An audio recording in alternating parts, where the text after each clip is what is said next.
empezar, buenos días a todos y gracias por venir a esta tercera conferencia de este curso. Hoy está con nosotros Rafael Rivero.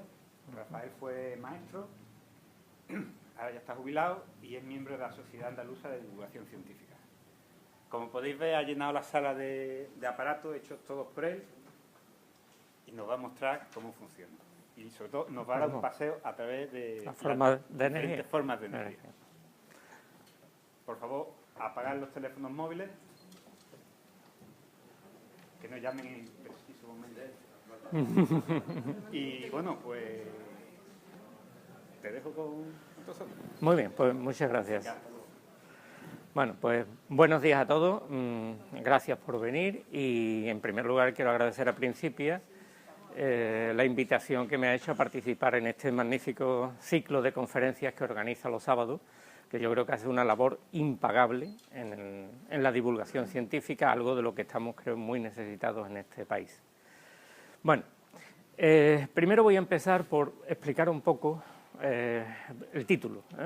Sabéis que le he titulado Un paseo entre las formas de energía, porque esto encierra una doble propuesta. Por un lado, metodológica, es decir, yo pretendo que esta charla sea como un paseo. Vamos a andar, a movernos entre el espacio, el tiempo, visitando personajes aquí, algún dispositivo allá, y que sea una cosa bastante informal y relajada.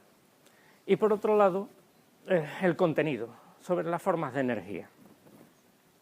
He elegido este tema porque, a mi forma de ver, bueno, hay tres grandes razones. Una de ellas es que es un tema de permanente actualidad. Siempre se está hablando de la crisis energética, el precio de la energía, algo que nos atañe directamente, el cambio climático, que al fin y al cabo no es más que un balance energético. Tenemos una fuente de energía, el sol, de la cual recibimos calor y, como nosotros estamos en el espacio, también radiamos, la Tierra radia hacia afuera. Pues bien, simplemente es una cuestión de sumar y restar. Recibimos calor, emitimos. Si recibimos más del que emitimos, pues nos calentamos. Entonces, es algo totalmente de actualidad por muchas razones. Segundo motivo, porque nuestra forma de vida depende mucho del uso que hagamos de la energía. Nuestro bienestar actual se debe a que utilizamos una cantidad de energía bastante importante, aunque no nos demos cuenta de ello. Si miramos algunos de los indicadores de bienestar, uno de ellos puede ser el consumo de energía eléctrica, pues es algo que tenemos totalmente asumido porque nos llega el recibo mes a mes. Podemos ver que en cualquier estudio serio, por ejemplo, yo he mirado la fuente que ha utilizado el Banco Mundial, la distinta cantidad de energía que consume por habitante y año distintos países. Entonces, por la parte de abajo tenemos países como Haití o Eritrea, Etiopía, que consumen alrededor de unos 50 kilovatios hora al año por habitante. Hasta, por ejemplo, en la escala alta tenemos a Noruega, que consume 26.000. Fijaros el escalón, de 50 a 26.000. No es que sea solo un indicador del bienestar, pero desde luego sí se ve la diferencia, ¿no? Entonces, indudablemente, el uso que vayamos haciendo de la energía y la necesidad que tenemos de crecer depende de que vayamos encontrando fuentes de energía bastante asequibles y abundantes.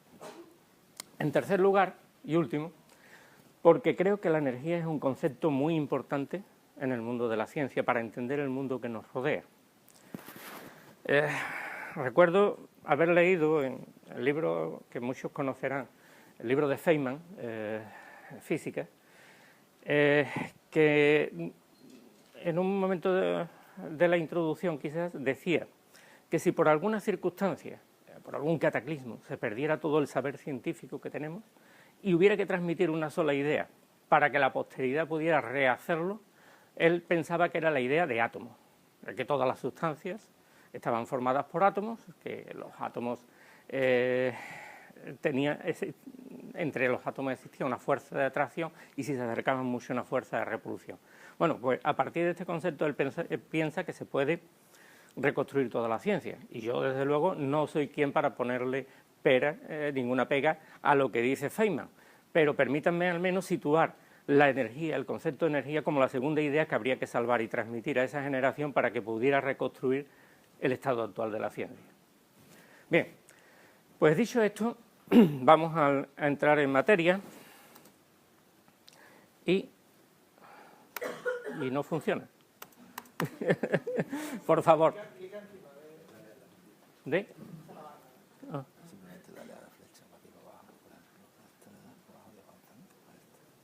Pues no, se niega. Lo siento, cosas del directo. Pues funcionaba ahora. Bueno, parece que sí. Vale, gracias.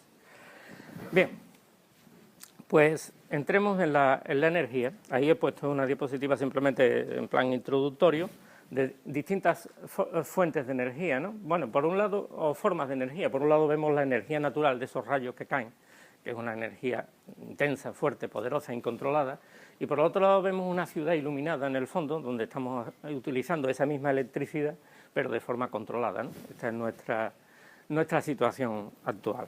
Entonces, vamos a ver cómo enfoco la conferencia. Pues en principio, vamos a retroceder a la noche de los tiempos y vemos el ser humano colocado sobre la Tierra, mirando por la noche el firmamento, y durante el día, pues bueno, el paisaje que tuviera a su alrededor.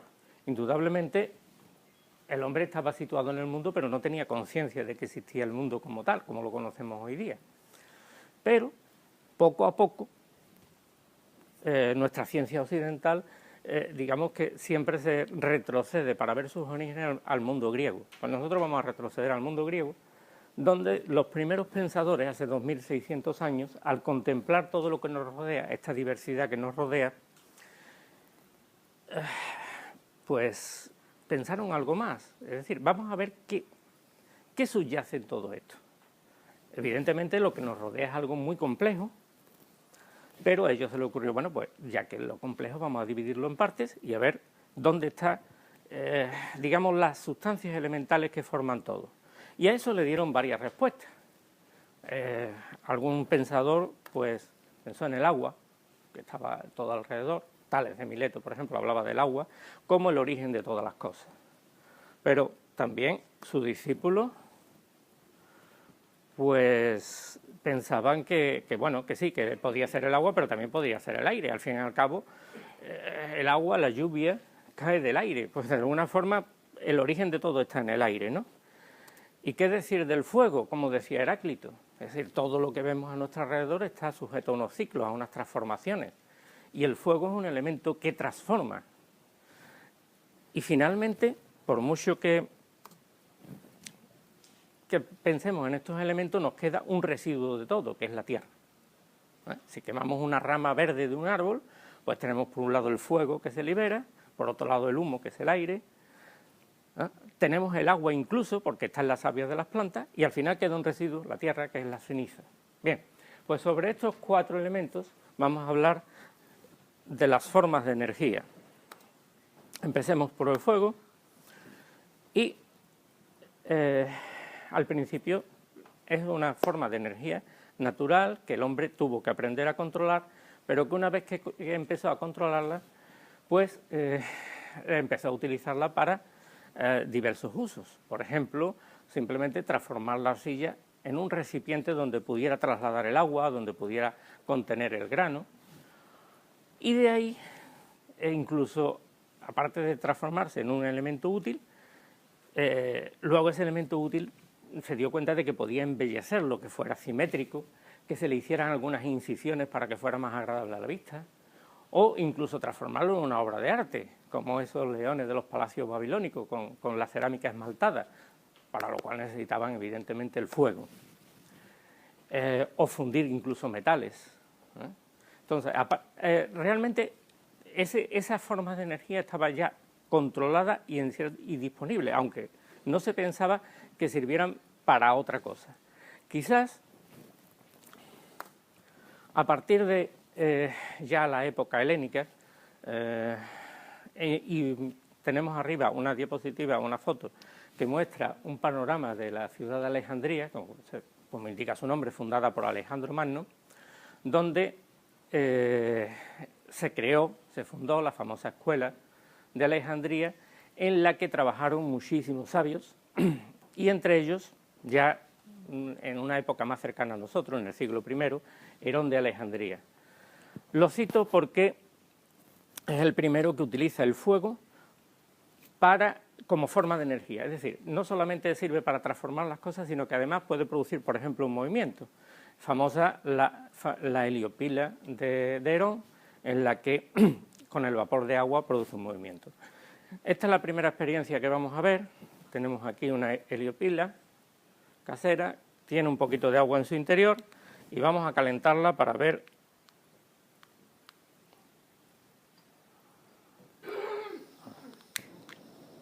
Bien.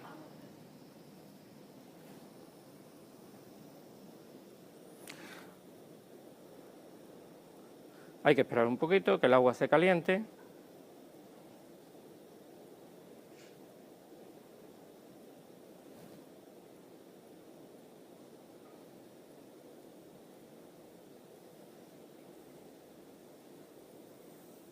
Bien.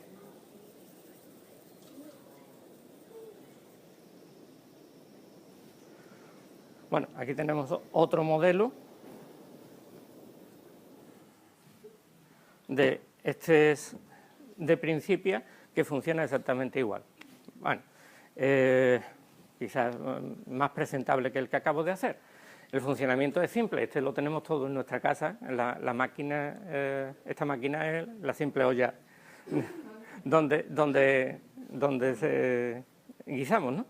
Este está hecho con un trocito de tubo de cobre, aquí tiene una tuerca que se puede quitar, se rellena esto de agua y simplemente se calienta, y mientras esté saliendo ahí vapor tenemos una transformación de una energía, que en este caso es el fuego, la transformamos en movimiento. Esta es la primera idea en la que Herón ya da un paso más allá. Ya no está hablando de la simple utilización del calor, sino la utilización del calor como una fuente de energía para determinadas cosas. Parece ser que Herón no solamente no solo es famoso por esto, sino por muchos sistemas mecánicos que diseñó, y algunos con fuego que realmente él podía haber aplicado a la realización de algún trabajo, aunque no parece que lo hiciera. Sí hay constancia, en cambio, de que utilizaba estas fuentes de calor para un sencillo artilugio que consistía en calentar aire en un recipiente.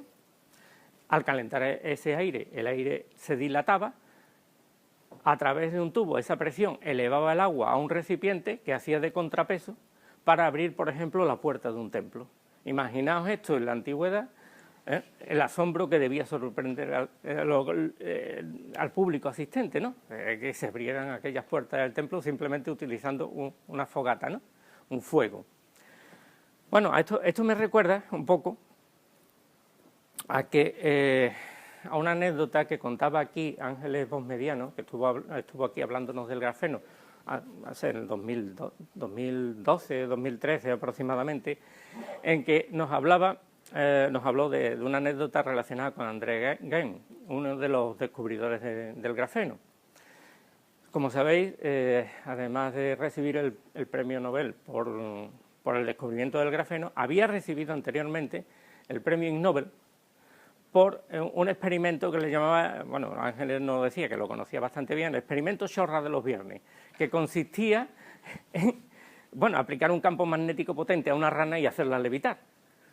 Entonces, por eso le dieron el premio Ig Nobel. Y Ángeles nos contaba que en su despacho tenía, junto al diploma del premio Nobel y el del Ig Nobel, una carta que había recibido creo que hablaba de un predicador del medio oeste americano, preguntándole si también podía hacer levitar a una persona de 70 o 80 kilos de peso y si tenía que estar desnudo para flotar.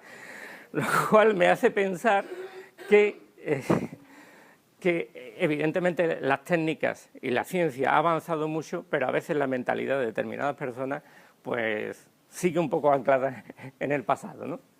Bien, pasemos ahora al siguiente elemento. El agua. Bien, el agua, evidentemente, si miramos el agua en un estanque muy plácido donde no se mueve, no podemos pensar que de ahí podemos sacar mucha energía, salvo quizás con el calor, convirtiéndolo en vapor. Pero el agua también se manifiesta en la naturaleza de muchas otras formas. Por ejemplo, un torrente impetuoso es capaz de arrastrar árboles, incluso rocas de un gran tamaño.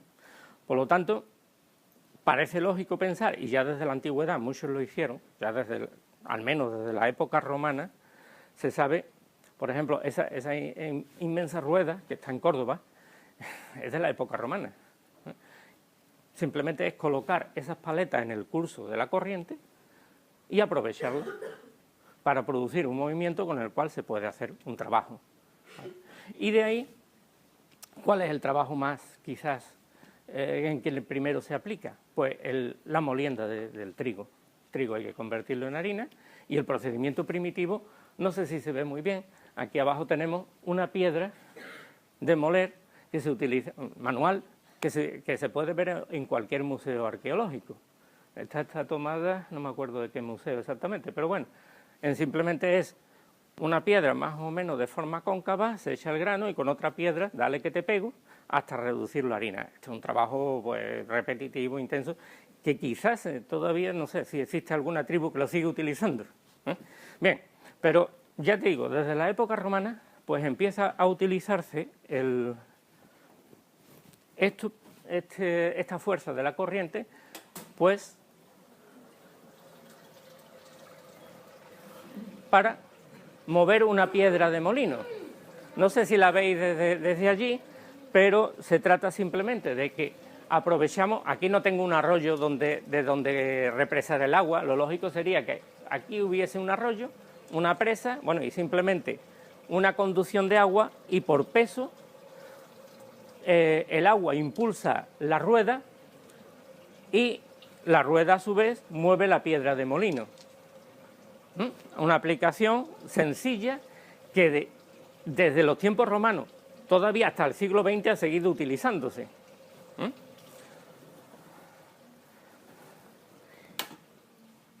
Bien, como es lógico, no se quedó esto aquí, sino que esta energía no solamente se utilizaba para obtener la harina, sino como veis ahí en determinados grabados antiguos y en aquellas fotos, pues se utilizaba para muchas otras cosas. Por ejemplo, a la derecha tenemos un dibujo de Leonardo, en la que vemos allí arriba una rueda hidráulica, junto con un tornillo de Arquímedes, y lógicamente la rueda impulsa el tornillo de Arquímedes y el tornillo se utiliza para subir agua a una torre elevada. O abajo tenemos otro grabado en el que la rueda hidráulica impulsa, no sé si se ve bien desde lejos, una sierra que está vertical para aserrar tablones. O arriba tenemos un batán, como sabéis el batán se utilizaba con unos mazos para golpear los paños, por ejemplo las mantas de lana, para tupirlas y hacerlas más. Eso requería un trabajo manual intenso, mientras que el batán pues permitía golpear con mucha frecuencia. Y a pesar de ello, con los batanes se tardaba a veces 3-4 días en preparar una manta. O sea que pero bueno, ahorraba mucho trabajo. Y hablando del batán, me viene a la memoria otra anécdota, que en este caso es el capítulo 20 del Quijote, os recomiendo que le echéis un vistazo, en el que Sancho y Don Quijote, o Don Quijote y Sancho, se acercan de noche a un sitio, a un arroyo, porque tenían sed, ¿no? Pero a medida que se van acercando, como es de noche, empiezan a oír un ruido fortísimo y un sonar, un estrépito de hierro que los pone un poco pues sobre aviso, sobre todo a Sancho, que dice, de aquí no me muevo yo, que no sea que... Claro, Don Quijote como caballero andante dice, no, yo voy. Entonces Sancho dice, no, aprovecha que es la oscuridad de la noche y le traba las patas a Rocinante para que no pueda ir. Hasta que a la mañana siguiente, después de pasar la noche un poco acongojado, pues descubren que es un batán el que ha producido ese estruendo. Y lo cuento a referencia porque tropecé, creo que fue en el 2005, que se celebró también el centenario de la primera publicación del Quijote, un artículo de José Manuel Sánchez Ron, que como sabéis, además de ser físico, es historiador de la ciencia y miembro de la Real Academia de la Lengua Española, hacía referencia precisamente a este capítulo del Quijote para decir, porque claro, cuando por la mañana descubren que aquello era un batán, o sea, un artificio por el que no debían haber pasado ese miedo, pues Sancho se echa a reír y Don Quijote pues se mosquea un poco y dice, ¿cómo yo siendo un caballero estoy obligado a conocer los sones de una máquina de no sé qué? Y claro, Sánchez Ron utiliza esta respuesta para decir que esa mentalidad, y él debe saber muy bien de lo que hable, sigue todavía lastrando un poco el desarrollo de la ciencia en España, la lastró durante esa época y la sigue lastrando. Entonces lo cito porque creo que viene a colación y nunca está de más recordarlo. Bien, y hablando de Don Quijote, tenemos el otro episodio famosísimo, el de los molinos de viento, y esto nos da pie para pasar al aire. En el aire, pues, ¿qué tenemos? Pues tenemos también que el aire impulsa las nubes, vemos pasar las nubes, se lleva en otoño las hojas de los árboles, pero cuando sopla con fuerza arrastra ramas, incluso en determinadas ocasiones es capaz hasta de arrancar un árbol de cuajo, por lo tanto ahí hay una energía. Esa masa de aire en movimiento produce una energía. ¿Por qué no aprovecharla? Bueno, pues imaginaos sitios donde no exista una corriente de agua para obtener energía, podemos montar un molino. Evidentemente, antes de esto, el aire siempre se ha utilizado desde la más remota antigüedad, pero como vemos en aquel grabado egipcio, para navegar. Claro, un barco en realidad sobre el agua el agua le ofrece una cierta resistencia, pero relativamente poco. Se puede cargar con muchas toneladas de peso y colocando unas velas, el barco puede navegar perfectamente, servía como medio de transporte y desde la antigüedad se ha utilizado. Pero posteriormente, en lugar de poner las velas en el barco, pues se hicieron unas aspas y se convirtió en un molino también. Como vemos aquí, esperemos que esto sí tenga corriente. Simplemente con una corriente de aire podemos hacer que el molino, las aspas del molino se muevan y mediante un mecanismo de transmisión, pues mover también una piedra de molino. ¿Bien?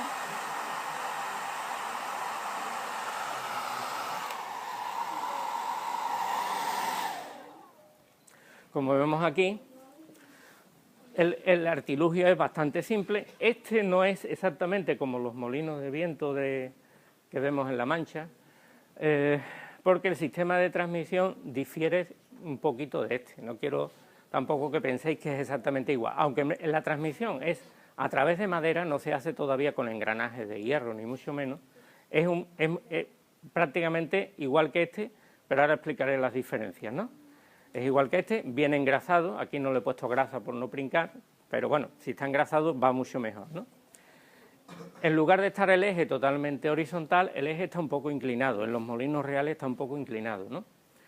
Y en cuanto al sistema de engranajes, está al revés, es decir, la rueda grande está aquí y la pequeña aquí, con lo cual obtenemos más velocidad en la piedra de molino. Pero salvo eso, es el principio básico de funcionamiento del molino es este. Con lo cual tenemos aquí otra fuente de energía aprovechable y lógicamente ya veremos que después le podemos sacar más rendimiento. Bien, pasemos a la Tierra.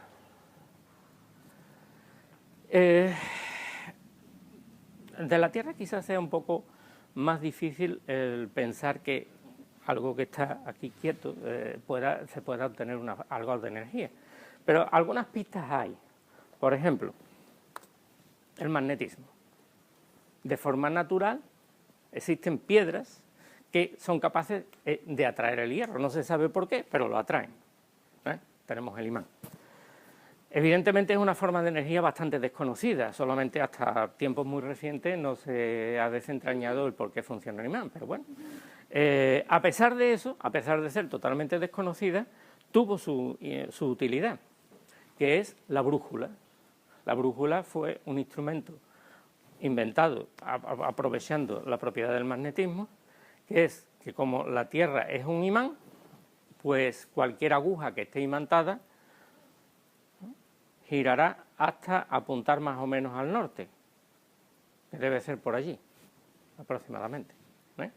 Bueno, pues este instrumento tan sencillo, le digo a los niños, a los pequeños que nos acompañan, muy fácil de construir, un corchito, un alfiler, una capsulita de alguna, el trozo de las ampollas que se utilizan algunas veces por donde vienen pues las inyecciones o las vitaminas, y otra aguja imantada, eso sí, hay que pasarla por un imán, ¿no? Hay que acercarla a un imán, pero es bastante fácil, se pega encima y tenemos una brújula que nos está indicando al norte.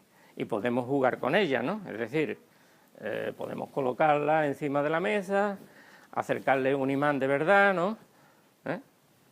Ver cómo hace el efecto, ¿no? Las atracciones y las repulsiones, ¿no? Si le acercamos el polo sur de este imán al polo norte suyo, pues existe una atracción. Si le acercamos el polo norte, se repele y gira en sentido contrario. Es muy sencillo de hacer y puede servir para muchas otras cosas más adelante. Bueno, pues dejemos el magnetismo de momento y pasemos a otra fuente de energía que podemos obtener de la Tierra. En principio, la electricidad. La tenemos presente en la Tierra, pero solamente se manifiesta en algunas circunstancias especiales. ¿Cuál de ellas? Pues una muy simple es simplemente tener dos metales diferentes. Esto, bueno, ahora hablaré un poco de ello, pero aquí tengo cobre y esto es aluminio. Bien, pues, ¿cómo obtener energía de ello? Vamos a colocar un papelito encima para separar los dos metales y lo voy a humedecer. No sé si el papelito será lo suficientemente grande, pero bueno, lo voy a humedecer un poquito. Esto es agua con sal, aunque el bote sea de alcohol, pero no, es agua con sal. Se echa un poquito de sal en agua, se disuelve y es agua con sal, ¿vale? Colocamos la otra placa aquí y esto es una pila. Es decir, esto tiene electricidad. Vamos a medirla. Tengo aquí un microamperímetro, ¿vale? Y lo que vamos a hacer es, vamos a ver,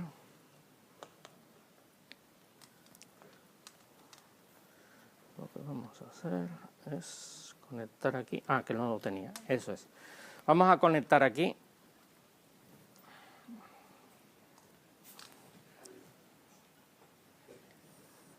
esto es una resistencia eléctrica que la voy a poner en serie para limitar la corriente que pase por este microamperímetro. Y entonces, se ha soltado, vamos a ver, este es el positivo y este es el negativo, ¿no? Vale. Bueno, pues ponemos el positivo en el cobre y el negativo aquí, no, pues no conecta, así que le falta algo. Vamos a ver. Que se ha soltado este de aquí. Un momentito. Un momentito, que este se ha soltado de aquí.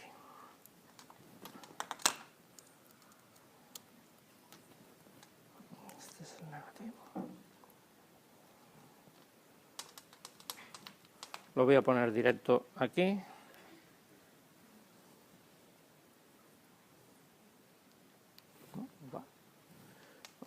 Lo he hecho bien. Este es el negativo y este es el...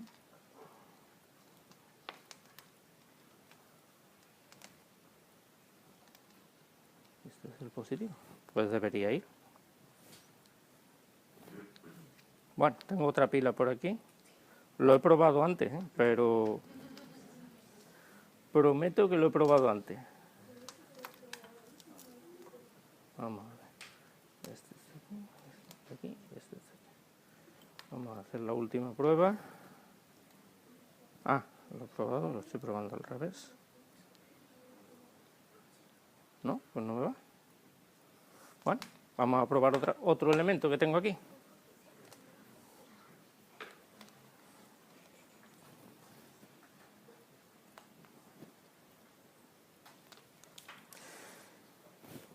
Tengo aquí otro elemento que está hecho igual, no sé por qué me falla este, la verdad es que, vamos a ver, luego lo probaré otra vez. Este está hecho con discos de aluminio y de cobre intercalados. Lo único que pasa, bueno, tiene entre el disco de aluminio y el disco de cobre hay un papel humedecido en agua con sal y luego están apilados, es decir, hay un disco de aluminio separado del papel, el disco de cobre, y luego ese elemento se repite varias veces, ¿vale? Bien, vamos a coger la resistencia porque esto tiene que dar más. Bien, la resistencia viene aquí y esto lo vamos a conectar al polo negativo. Aquí.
Bueno.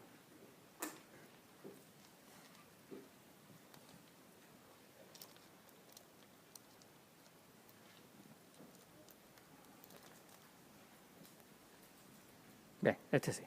Bueno, como veis, tenemos la pila por un lado, tenemos una resistencia que he intercalado aquí para limitar el paso de la corriente y eso es.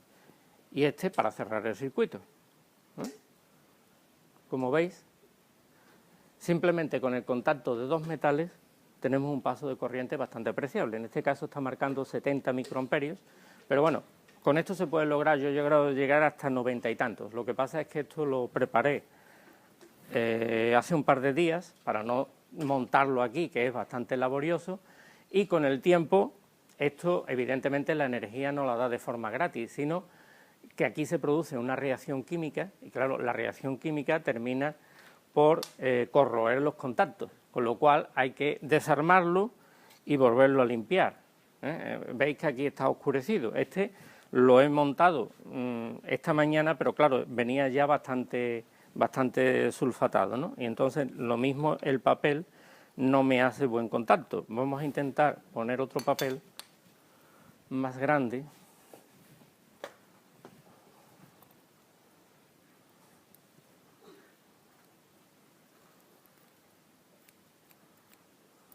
Que cubra mejor, a ver si sola me va. Pero bueno, este es otro experimento que los pequeños pueden hacer en casa sin problemas. Si os buscáis un par de metales diferentes, con cualquier par de metales va. Lo que pasa es que va mejor con unos metales que con otros. Vamos a ver. Vamos a humedecerlo un poquito. Vamos a colocar este encima. Y vamos a ver si conseguimos ver un poquito de paso de corriente aquí. También podemos utilizar la resistencia para limitar un poco el paso de la corriente, ¿vale?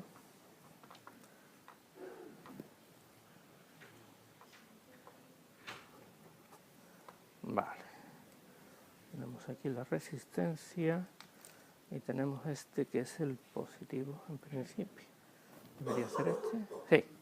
¿Veis? Ahora sí funciona. Es que antes no hacía buen contacto. ¿Veis? Esta es un solo elemento, cobre-aluminio, y nos da unos 20 y tantos microamperios, cuando el otro nos daba 80, pero puede dar bastante más. Bien, pues esto es una experiencia que podéis hacer fácilmente los chavales. Necesitáis dos metales distintos, en este caso yo he utilizado cobre y aluminio, pero con los que mejor van es con cobre y con zinc. Si yo no tenía zinc, es otro metal. Pero se puede hacer con cobre estaño, cobre hierro, claro. podéis probar diversos metales y veréis que no todos van a dar la misma cantidad de electricidad. Dan poquita, desde luego, pero veis que simplemente de elementos que hay en la Tierra, con un simple contacto entre ellos y una reacción química podemos obtener energía. Energía que nosotros utilizamos o empieza a utilizarse de una forma bastante científica y esto nos va a producir un avance importante en la ciencia a partir del invento de Volta, la famosa pila de Volta. Abajo veis una reproducción de la pila de Volta hecha simplemente pues como yo he hecho esta, pero bueno, mucho más grande, con discos de mayor tamaño, de cobre y zinc, pero al fin y al cabo esto es lo mismo que una pila de Volta. Entonces, es verdad que da una energía pequeñita, pero tiene la ventaja de que acumulando, cuantos más discos pongamos, más diferencia de potencial, más voltaje nos va a dar. Y lógicamente, si utilizamos otro tipo de pila, como la que vemos arriba, ¿no? Vemos unos recipientes que están en comunicación unos con otros y tenemos allí colocado una placa de zinc, una placa de cobre, una placa de zinc, podemos obtener unas cantidades de energía apreciables. Bien. Con esto hemos dado un repaso, digamos, a los 4 elementos clásicos, lo que pensaban los griegos que constituía todo, desde el fuego hasta la tierra. Y con estas técnicas, digamos, llegamos a un punto que es una bisagra entre lo antiguo y lo moderno. Llegamos a lo que se llama la revolución científica, con figuras como Galileo o Newton. Newton lo califica mucho como el último científico de los antiguos y el primero de los modernos.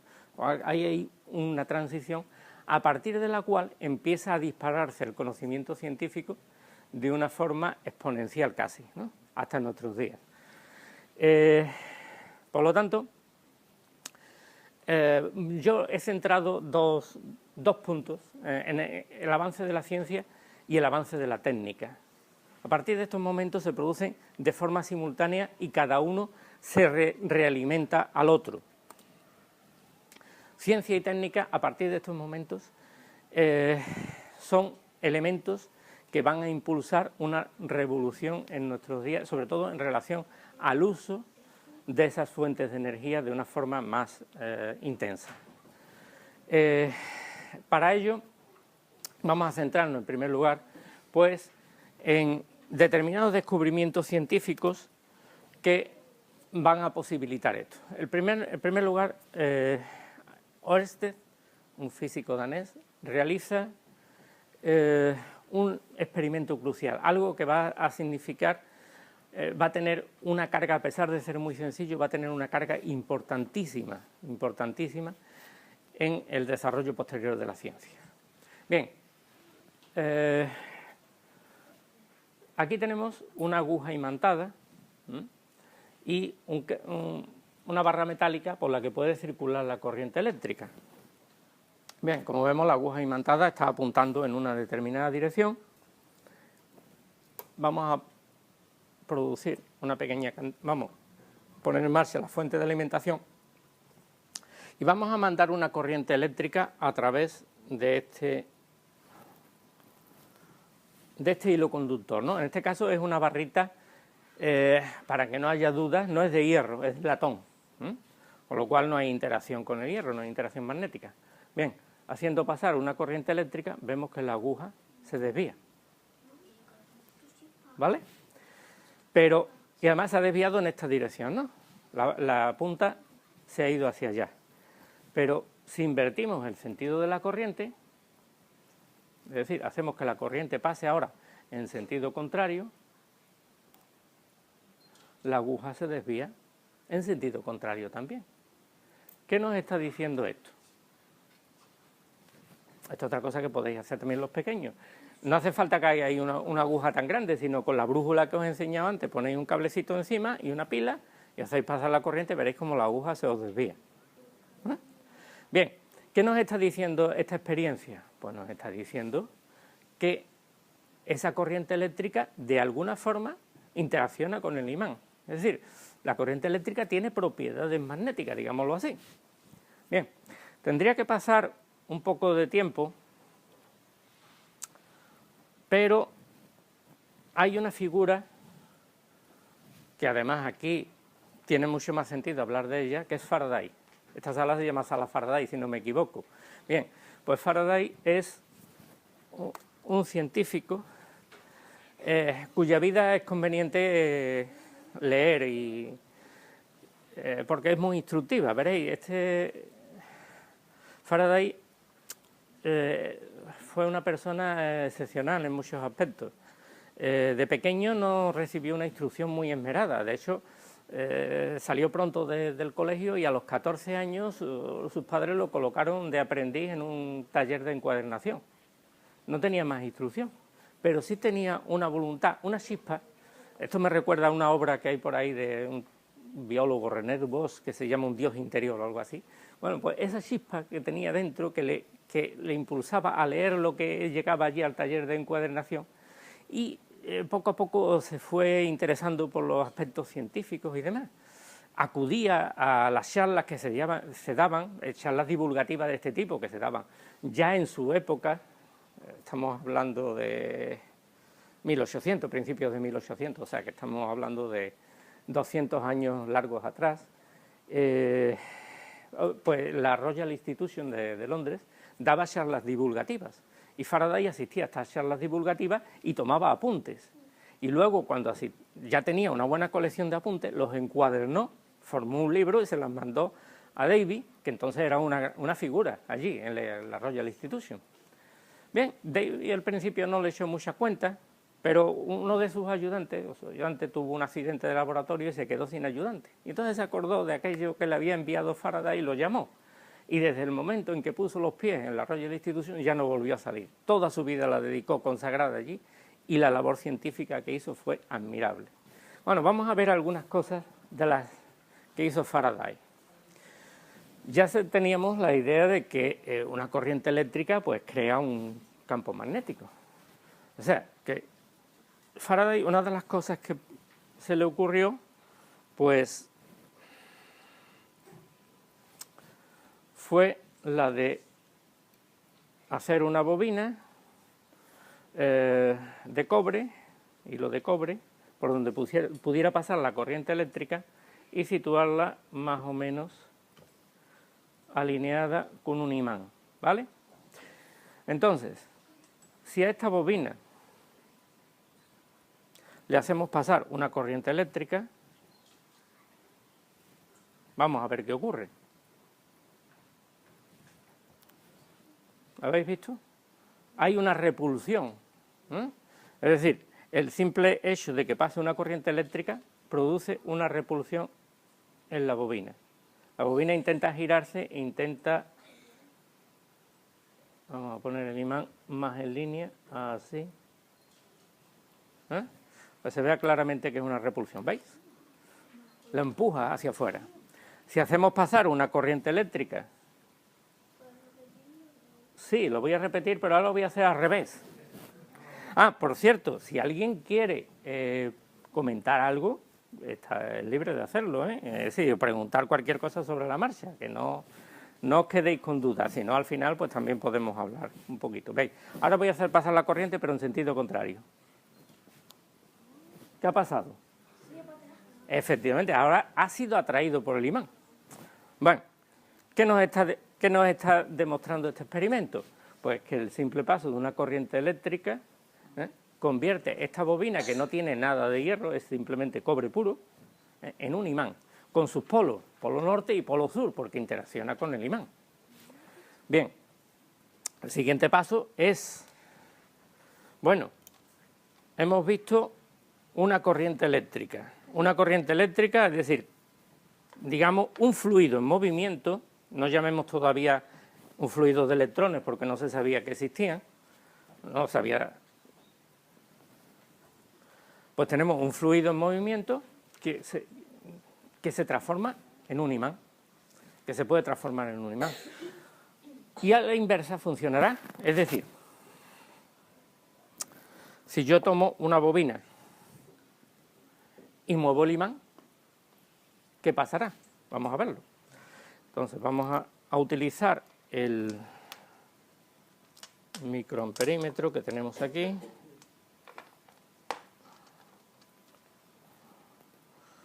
Bien.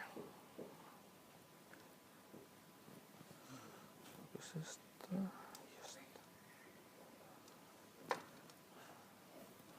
Esto es el microamperímetro. Perfecto. Lo vamos a conectar aquí.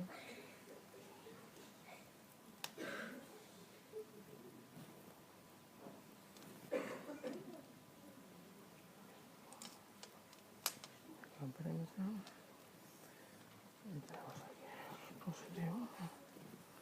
Lo vamos a conectar.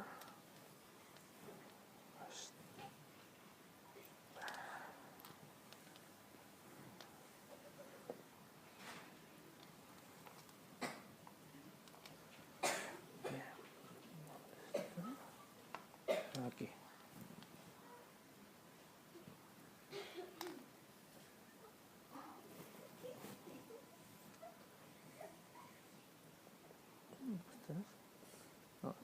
No está conectado aún. Vamos a ver. Ah, bueno, falta aquí.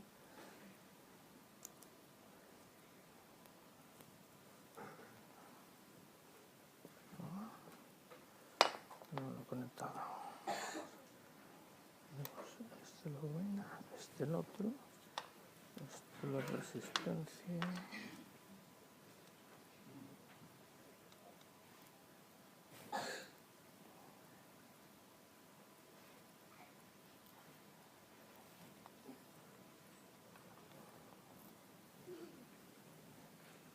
Ya, va. Bueno, pues ya lo tenemos preparado. Una simple bobina, hecha de hilo de cobre, enrollada, y tenemos un imán. Entonces, si tomamos el imán y hacemos que entre en su interior, vemos cómo la aguja se está desplazando, ¿vale? Si ahora lo sacamos, veremos, bueno, en realidad esto habría que hacerlo con un microamperímetro que tuviera el cero en el centro, con lo cual podríamos ver la corriente en dos sentidos. Como no dispongo de él, pues lo voy a sacar lentamente, pero se ve que la aguja intenta girar hacia la izquierda. Bien.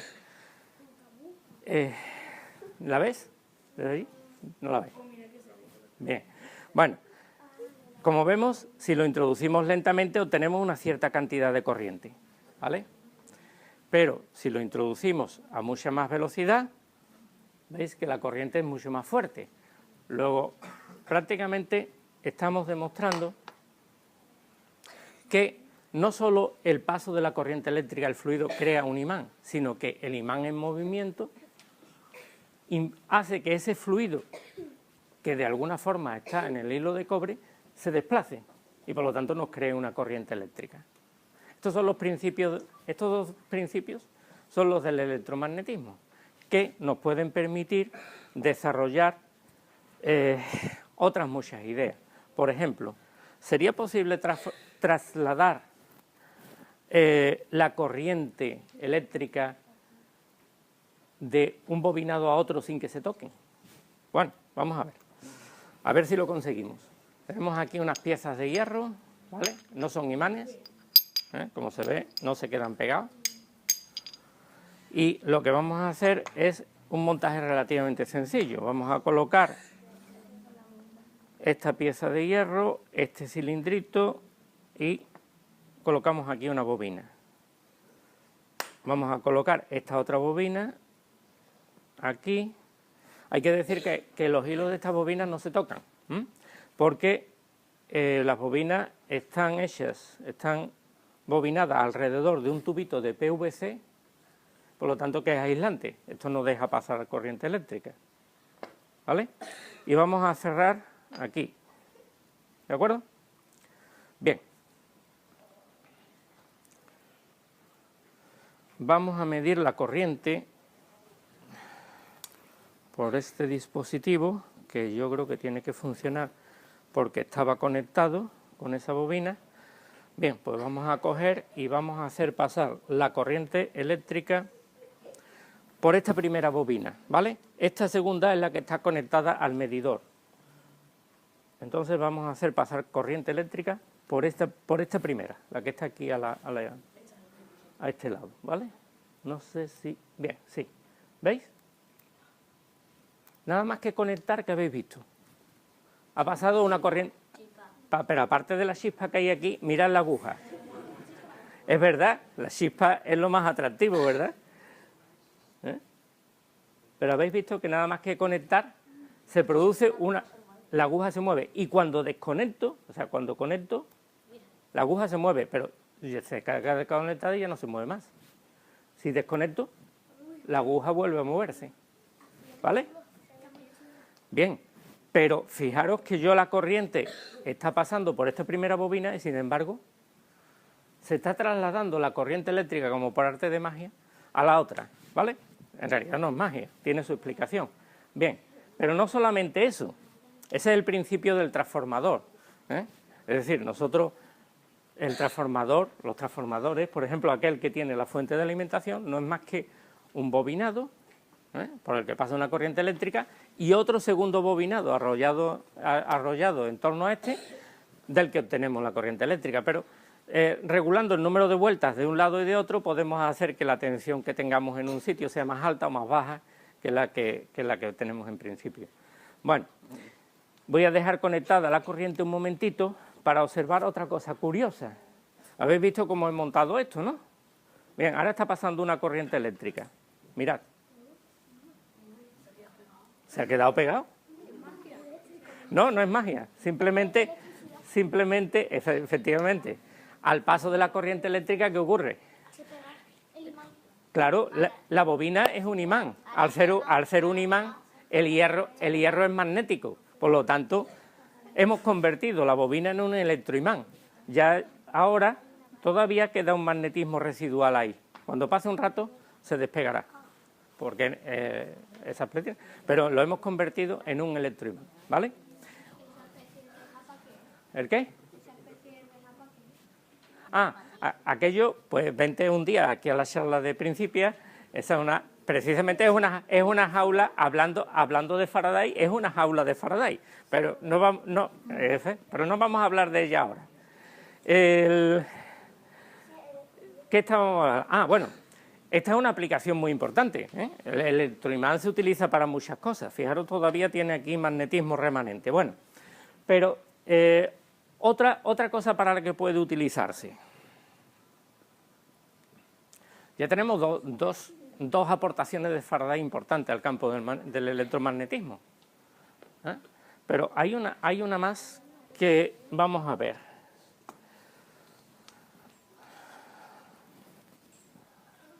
Vamos a ver, voy a conectar esta aquí.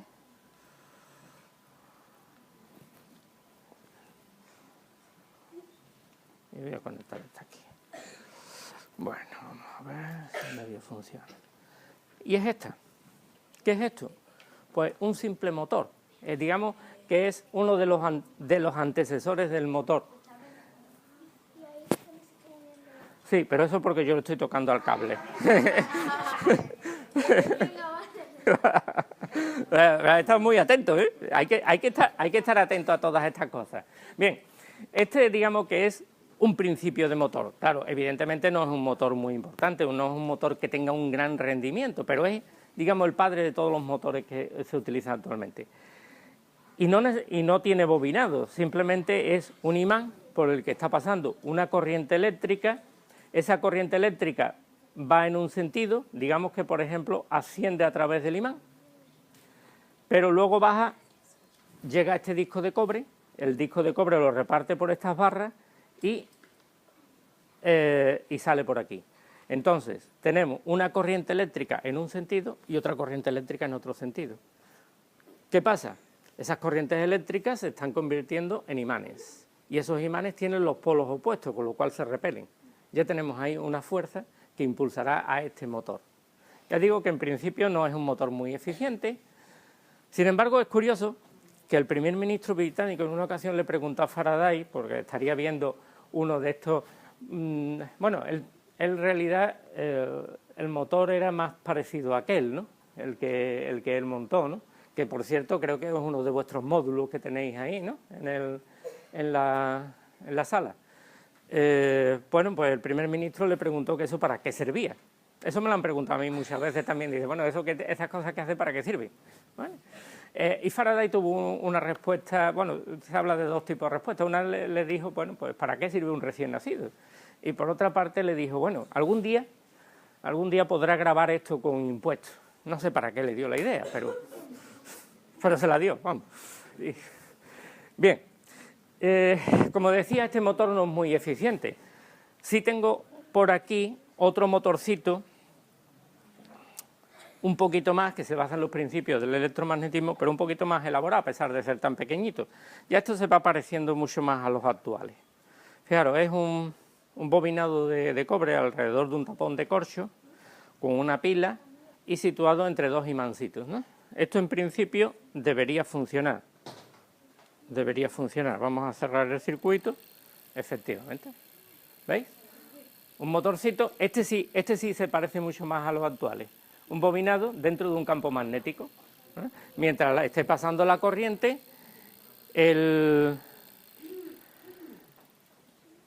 la corriente que pasa a través del bobinado, pues ya sabemos que lo convierte en un imán. Como está situado entre polos magnéticos, pues tenemos ahí unas repulsiones que harán que esto esté girando y tendremos un motor del que se puede sacar fuerza útil. Bueno, tengo que decir que este módulo no lo he hecho yo, es de un amigo mío, Javier Arcenegui, que también es un manitas y ha tenido la gentileza de prestármelo para esta intervención. Bueno, pasemos ahora de Faraday y pasemos un poco a la técnica, ¿no? Y mientras voy a ir poniendo en funcionamiento este aparato a ver si...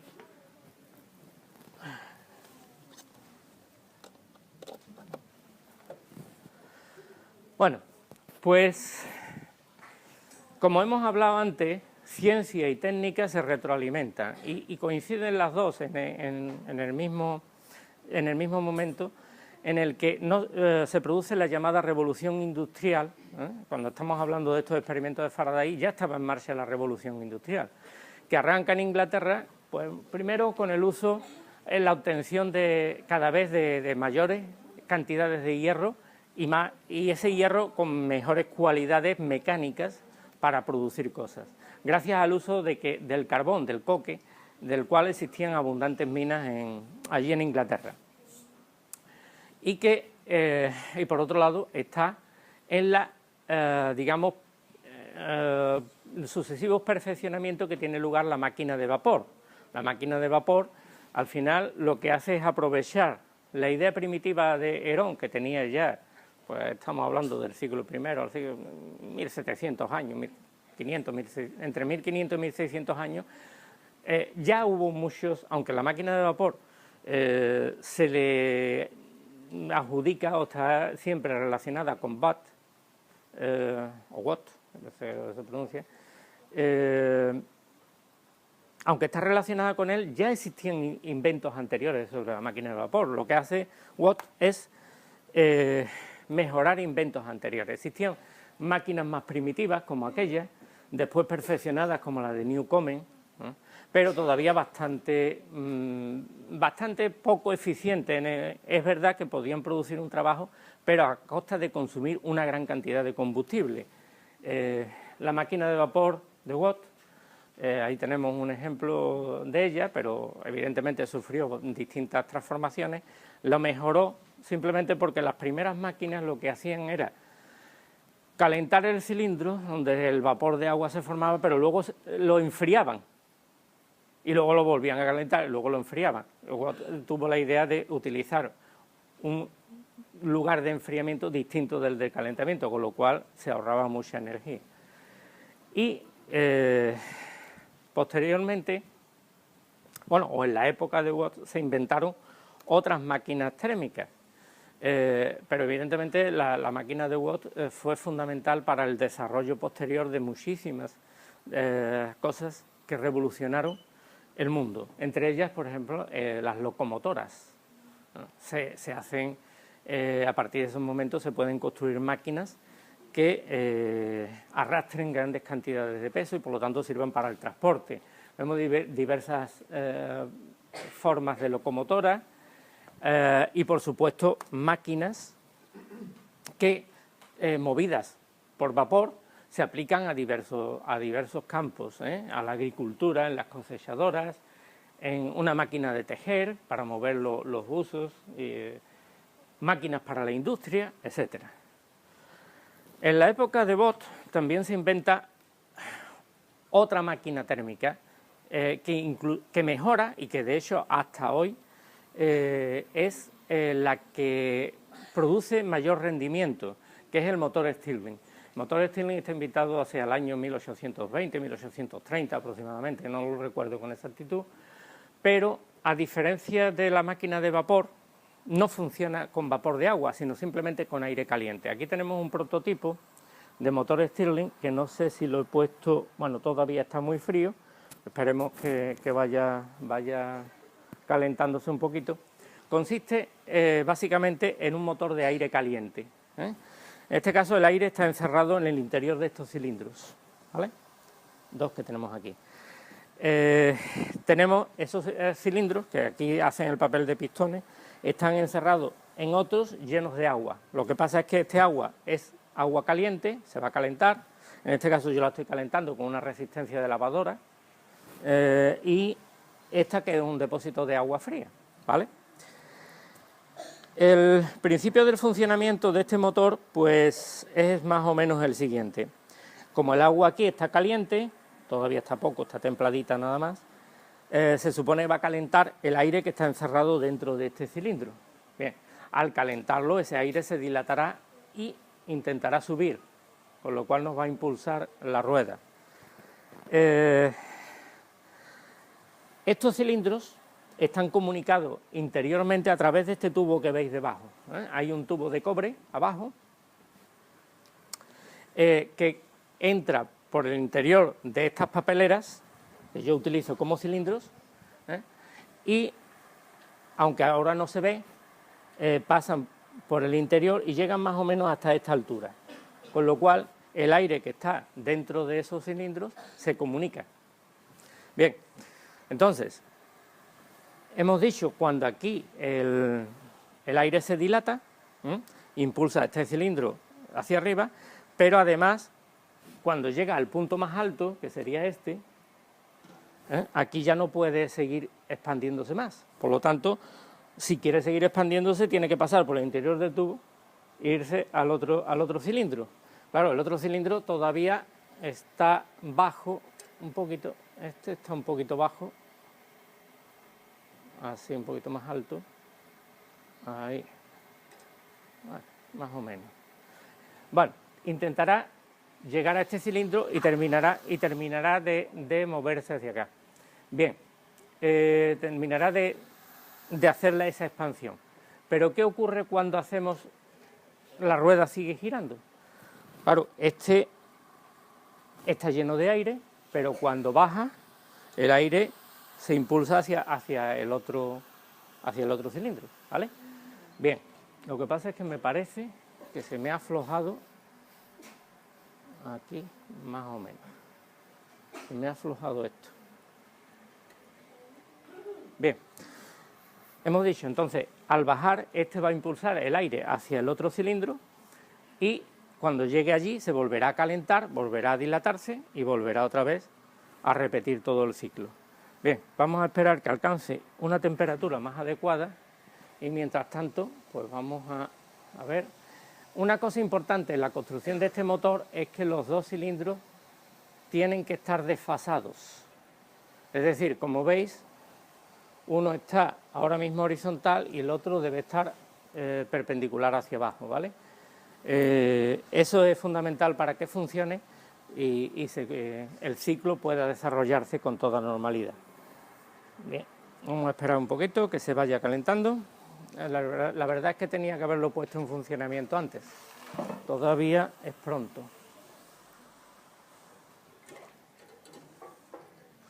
Todavía es pronto. Bueno, mientras tanto, ¿tenéis alguna pregunta que hacer? ¿Queréis que comentemos alguna cosa? Vale, pues vamos a esperar entonces. Un momentito, vamos a purgar aquí.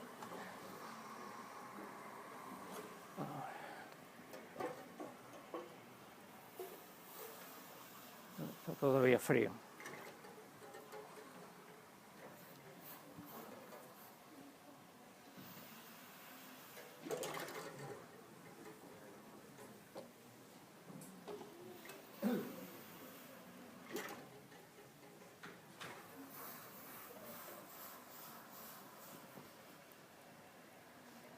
Ah, es que se ha desfasado. Esto se ha desfasado. Claro. Así no puede funcionar. Que se ha aflojado. Disculpadme, pero estas cosas...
Bueno, esto se me ha descompensado de mala manera y la verdad es que estaba funcionando perfectamente, pero claro, al moverse los cilindros, al moverse los pistones ya se me ha ido un poquito.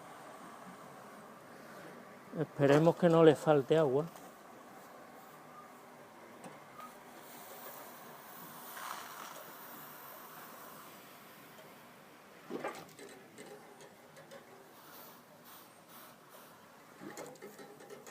Pero nos falta un poquito de agua.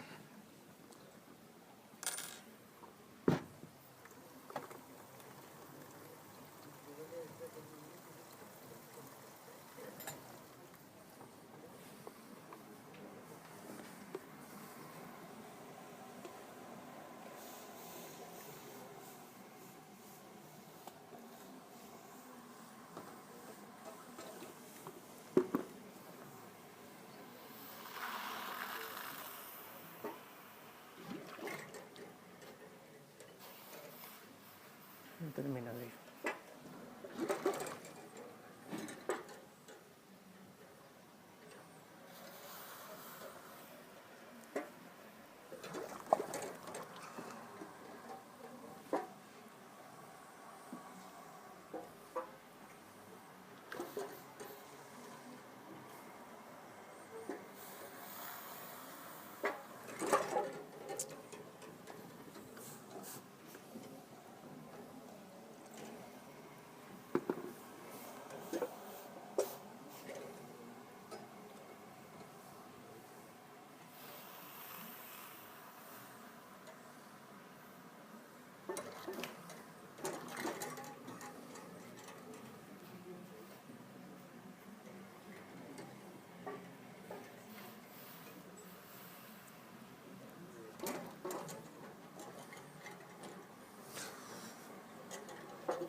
Sí, tiene que haber agua aquí.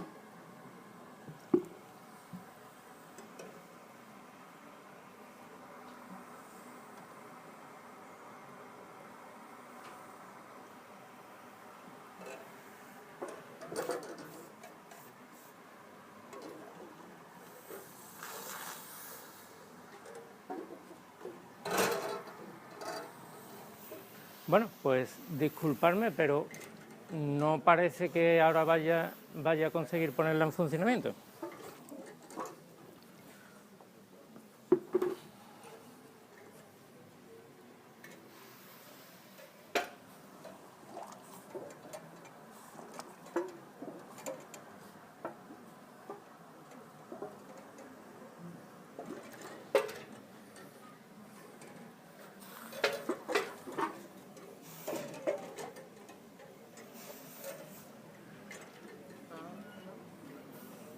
No va todavía, no va porque hay algo al descompensarse un cilindro con otro, hay algo que le impide, hay demasiada presión en el interior o algo.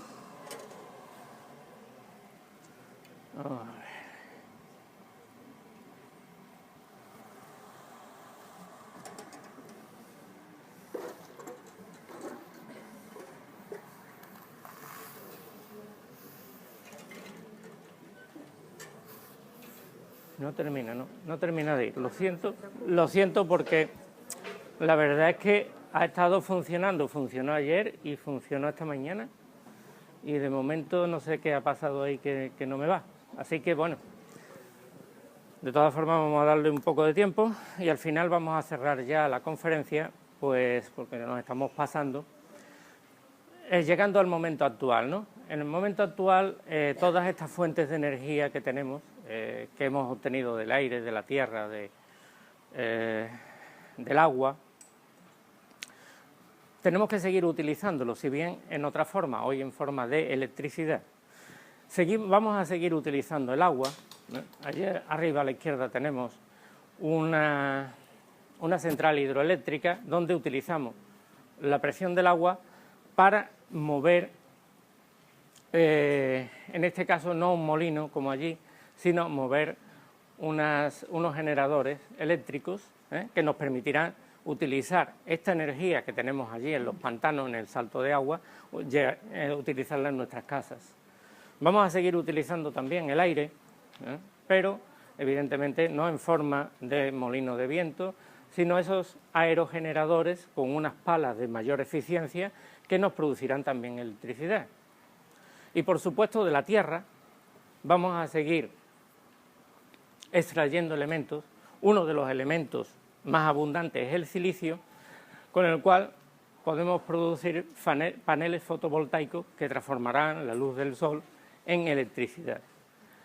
Y en cuanto al fuego, también lo vamos a utilizar, pero no tenemos que tenemos que continuar aumentando la quema de combustibles fósiles. Tenemos una fuente de calor que es el sol, que concentrándola adecuadamente, ahí tenemos una foto de una central termosolar, concentrando el calor del sol, podemos producir una buena cantidad de calor y con ellas y con el auxilio de estos motores, motores de este tipo, motores Stirling, que deberían estar funcionando, pues con el uso del motor Stirling que se está utilizando hoy en las centrales termosolares, también llegar a producir electricidad. Con esto cerramos el ciclo, hemos empezado con los 4 elementos y terminamos con los 4 elementos, pero utilizados de una forma mucho más eficiente. Y por mi parte nada más, os agradezco la compañía en este paseo que hemos dado y agradezco mucho vuestra atención. Gracias.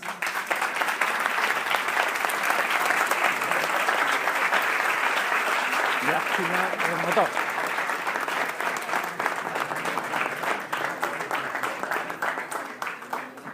Bien, estoy abierto si queréis alguna pregunta, alguna cosa que queráis que comentemos.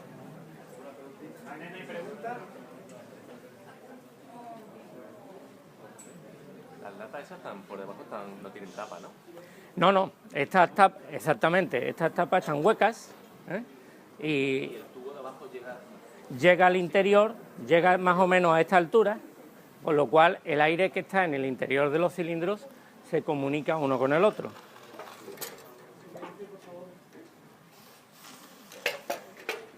Pero yo digo que no sé por qué, bueno, yo puedo asegurar que esta máquina ha estado funcionando 3 días seguidos, la llevé el año pasado a la Feria de la Ciencia de Sevilla y ha funcionado 3 días seguidos sin problema. Ayer por la tarde estuvo funcionando, esta mañana ha estado funcionando y de pronto no sé, vamos, me figuro que es que al desajustarse de aquí, pues está casi a punto de arrancar, pero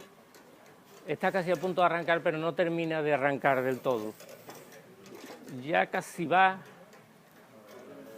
pero no termina de ir porque tiene aquí mucha resistencia. Tiene mucha resistencia y no sé exactamente a qué se debe. Vamos a ver, porque ya tiene temperatura para que funcionara.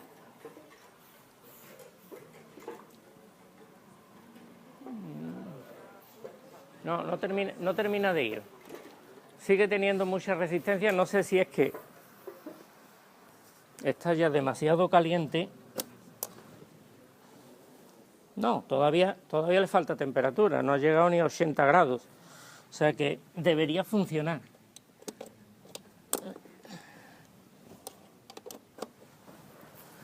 Debería funcionar, pero vamos a ver.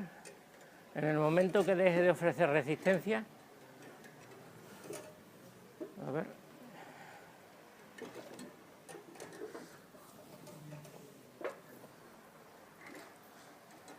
Es que no sé si le falta. No.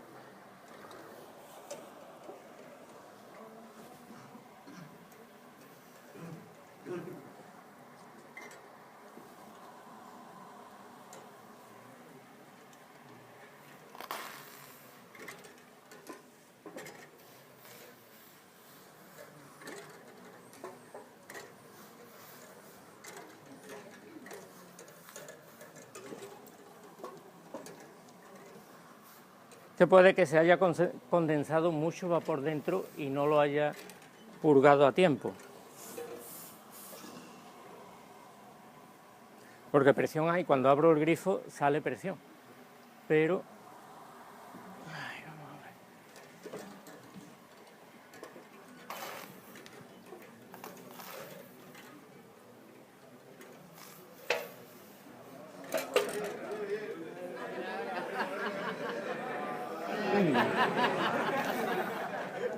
Eso es... No termina de ir. Vamos a hacer un último intento. Es que tendría... No sé si es que se ha aflojado de aquí.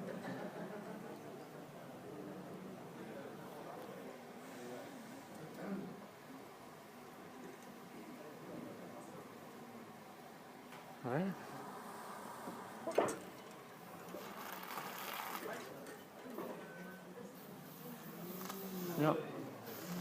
No termina de ir.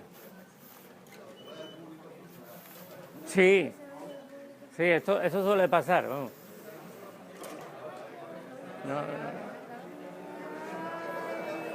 Uy. Esto es demasiado. Bueno, os aseguro que funciona. Así que fantástica bueno, la máquina. Perdón.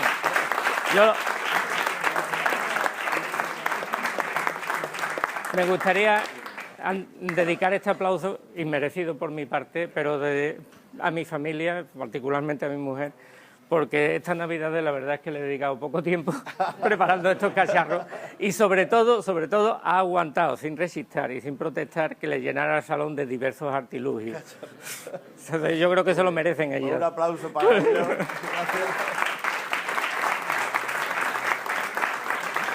Muchísimas gracias.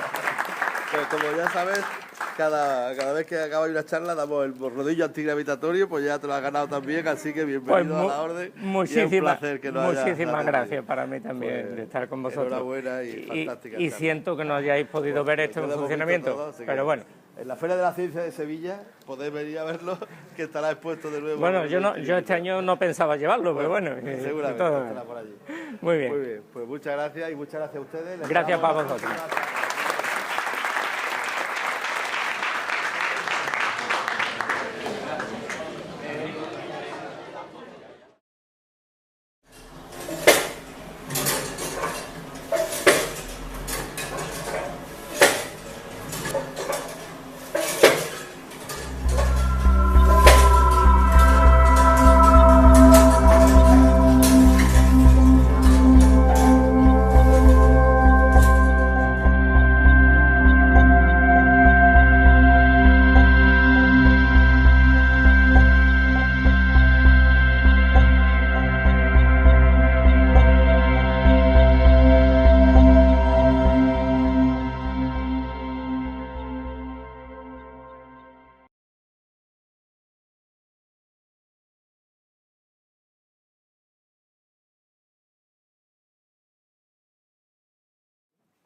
está. Buenos días a todos y gracias por venir a esta tercera conferencia de este curso. Hoy está con nosotros Rafael Ribero. Rafael fue maestro, ahora ya está jubilado y es miembro de la Sociedad Andaluza de Divulgación Científica. Como podéis ver, ha llenado la sala de aparatos hechos todos por él y nos va a mostrar cómo funciona. Y sobre todo nos va a dar un paseo a través de las diferentes formas de energía. Por favor, apagar los teléfonos móviles, que nos llamen en preciso momento. Y bueno, pues te dejo con vosotros. Muy bien, pues muchas gracias. Bueno, pues buenos días a todos, gracias por venir y en primer lugar quiero agradecer a Principia la invitación que me ha hecho a participar en este magnífico ciclo de conferencias que organiza los sábados, que yo creo que hace una labor impagable en la divulgación científica, algo de lo que estamos, creo, muy necesitados en este país. Bueno, primero voy a empezar por explicar un poco el título. Sabéis que le he titulado Un paseo entre las formas de energía, porque esto encierra una doble propuesta. Por un lado, metodológica, es decir, yo pretendo que esta charla sea como un paseo. Vamos a andar, a movernos entre el espacio, el tiempo, visitando personajes aquí, algún dispositivo allá, y que sea una cosa bastante informal y relajada. Y por otro lado, el contenido, sobre las formas de energía. He elegido este tema porque, a mi forma de ver, bueno, hay tres grandes razones. Una de ellas es que es un tema de permanente actualidad.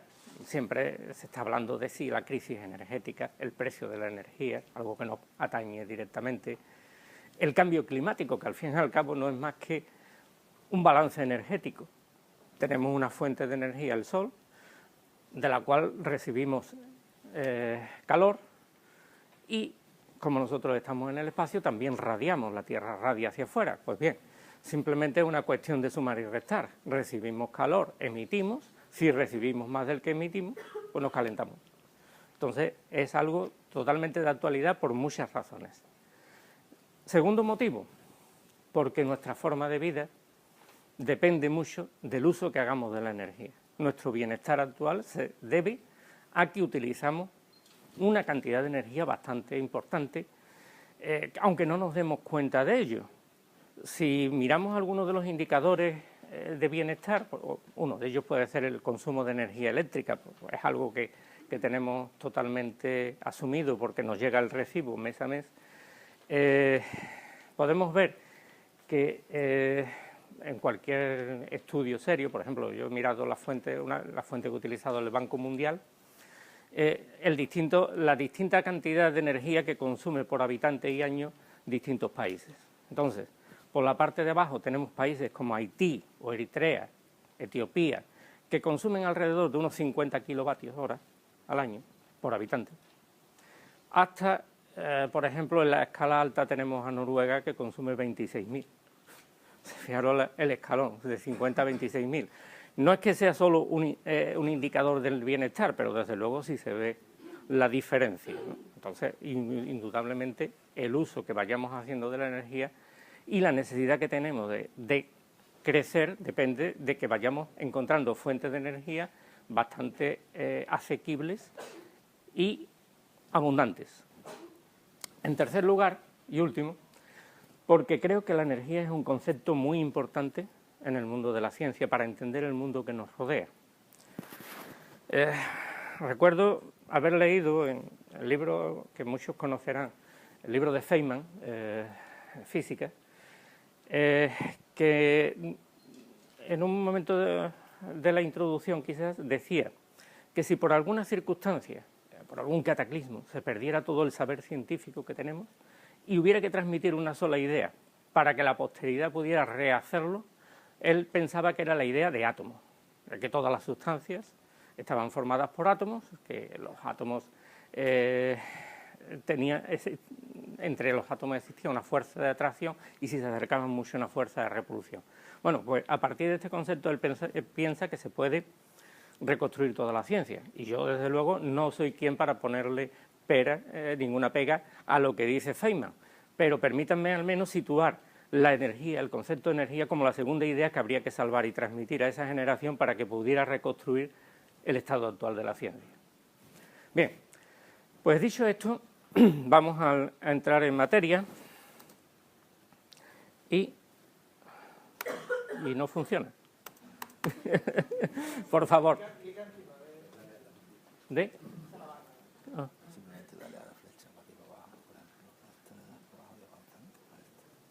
Pues no, se niega. Lo siento, cosas del directo. Pues funcionaba ahora. Bueno, parece que sí. Vale, gracias.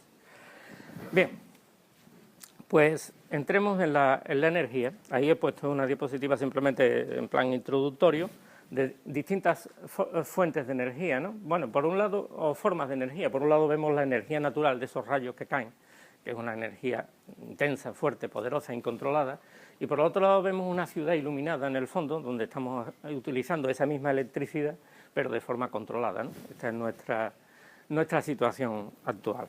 Entonces, vamos a ver cómo enfoco la conferencia. Pues en principio, vamos a retroceder a la noche de los tiempos y vemos el ser humano colocado sobre la Tierra, mirando por la noche el firmamento, y durante el día, pues bueno, el paisaje que tuviera a su alrededor. Indudablemente, diversos usos. Por ejemplo, simplemente transformar la arcilla en un recipiente donde pudiera trasladar el agua, donde pudiera contener el grano. Y de ahí, incluso, aparte de transformarse en un elemento útil, luego ese elemento útil se dio cuenta de que podía embellecerlo, que fuera simétrico, que se le hicieran algunas incisiones para que fuera más agradable a la vista, o incluso transformarlo en una obra de arte, como esos leones de los palacios babilónicos con la cerámica esmaltada, para lo cual necesitaban evidentemente el fuego, o fundir incluso metales.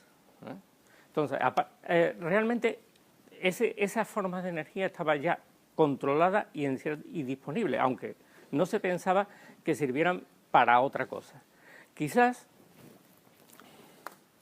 a partir de ya la época helénica, y tenemos arriba una diapositiva, una foto, que muestra un panorama de la ciudad de Alejandría, como indica su nombre, fundada por Alejandro Magno, donde se fundó la famosa escuela de Alejandría, en la que trabajaron muchísimos sabios, y entre ellos, ya en una época más cercana a nosotros, en el siglo I, Herón de Alejandría. Lo cito porque es el primero que utiliza el fuego como forma de energía, es decir, no solamente sirve para transformar las cosas, sino que además puede producir, por ejemplo, un movimiento. Famosa la heliopila de Herón, en la que con el vapor de agua produce un movimiento. Esta es la primera experiencia que vamos a ver. Tenemos aquí una heliopila casera, tiene un poquito de agua en su interior y vamos a calentarla para ver.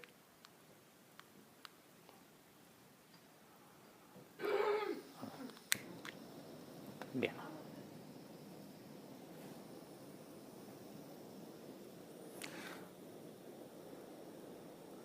Hay que esperar un poquito que el agua se caliente. El hombre estaba situado en el mundo, pero no tenía conciencia de que existía el mundo como tal, como lo conocemos hoy día.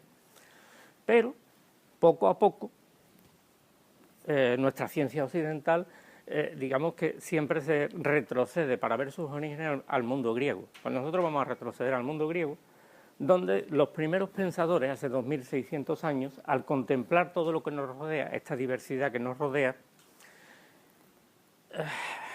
pues pensaron algo más. Es decir, vamos a ver qué subyace en todo esto.